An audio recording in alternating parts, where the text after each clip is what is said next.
Hey everyone, welcome to another episode of Albums and Memories, where I talk about a couple of albums at a time, and I talk about the memories it gave me, or they gave me. Now today I'm going to talk about Beck's Odelay and Eminem's The Eminem Show. Two albums that I wanted to get for a while, and with various reactions to both of them. Now I'm going to talk about Beck's Odelay. Actually, no, I'm just going to talk about the Eminem Show first because it's been around, and because I wanted this album first. Now, cut back to around 2002, Eminem was like pretty much everywhere. Everybody wanted to listen to more Eminem, and they couldn't get enough of him, me included. And I always wanted this album, but I couldn't get it because of this thing. Now, keep in mind, this came out in 2002. I was in grade 6, and my dad wouldn't allow me to get any of this because, swearing in an album. And I'm like, well, okay, then give it to me to listen. I was like, looking back, it's like, okay, why didn't you just give me it alone to listen to? Because, I'm in elementary school, and I know what swearing is. I know what the F word is. I've read books that have a lot of swearing, so why is this, a thing? And, so yeah, I didn't like. I always wanted it, and on my birthday party, I actually had the opportunity to get it. I asked my friend, a friend of mine, like, "Hey, you mind?" She asked me if I what I want for my birthday. I'm like, "The Eminem Show," and she's like, "Okay."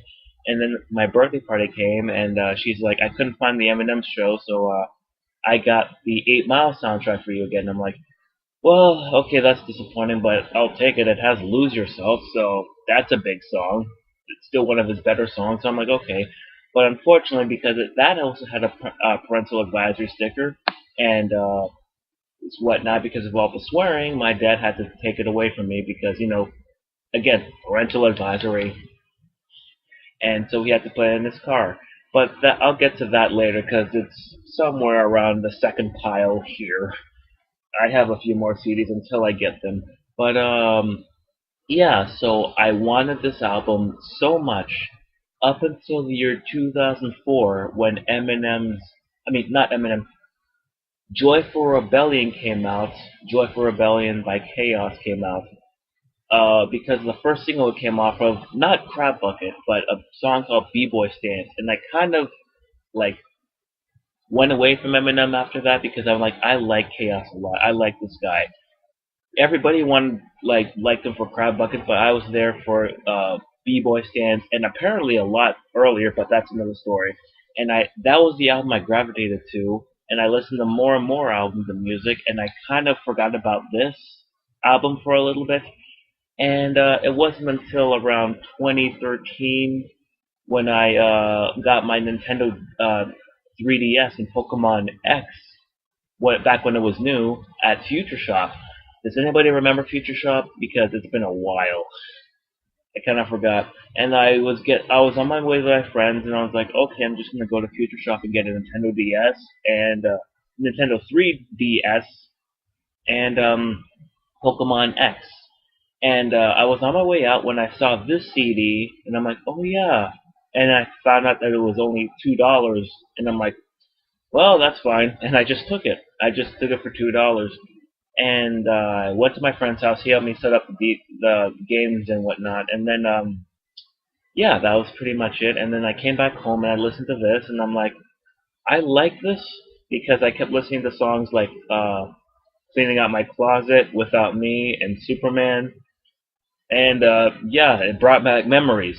But I'm gonna be honest, I was kind of a little bit underwhelmed considering like I bought a couple of other albums. Not only did I buy, like, I listened to Chaos a lot, like Joyful Rebellion, Yes, and my inspiration for whatever I have, Writer's Block, Atlantis Hymns for Disco. Um, Not only that, like I kept listening to those over again, but I also listened to his other material. Like I bought the Marshall Matheson P2, like, and I mean TOO, I mean TWO, and I really like that album. I really gravitated towards that, even though it has some issues.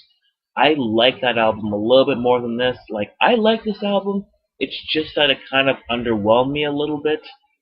because I waited too long to get this album. Like I had money for a while, but it never occurred to me to just buy this album, eventually. But you know what? It was actually a decent album. Like the song, like I just remember, like throughout elementary school, this is the album I really, really, really wanted for like 2 years. Then Chaos's Joy for Rebellion came out, became my favorite CD ever, my personal favorite CD ever. And then I got this a few years later, and I'm like, that's okay. I like it. It's just, I think I just hyped myself a little too much. Not only that, but I bought this a little too late. I mean, when I got into high school, I started buying CDs by myself. Hell, I actually like way before this, I actually bought Curtain Call, another CD I'll get to later. Curtain Call, the Greatest Hits album. Surprise! I don't want to say anything, but yeah. So this album, yeah, it's a pretty good album in my opinion. Like there are some songs that I have to skip over, but the song that actually always used to get to me a lot was "Sing for the Moment" for some reason.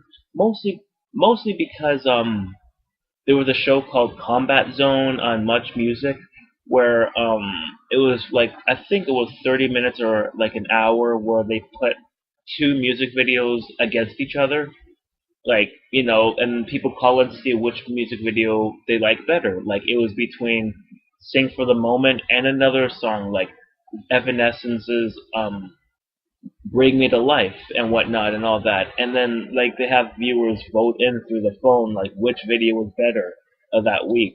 And it was actually a pretty decent thing to the point where like the video for "Sing for the Moment" won so many times it was retired and put into the Combat Zone Hall of Fame or something.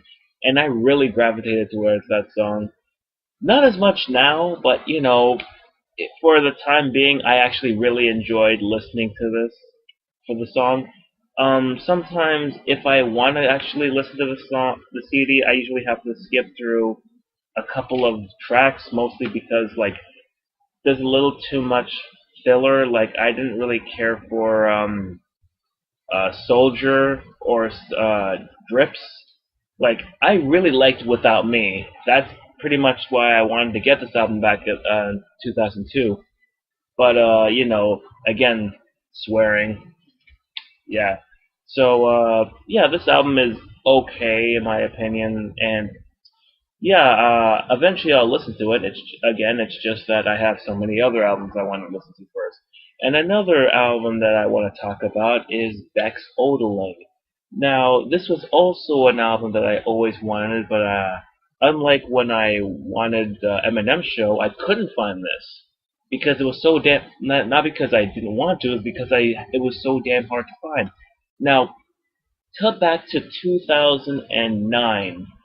No, 2010 or 2011. It was during my college years, and I wanted this album, but I didn't know if I wanted it that much because I only heard like songs like "Devil's Haircut" and "Where It's At," and I'm like, okay, I'll just listen to the second track to see if I really want this.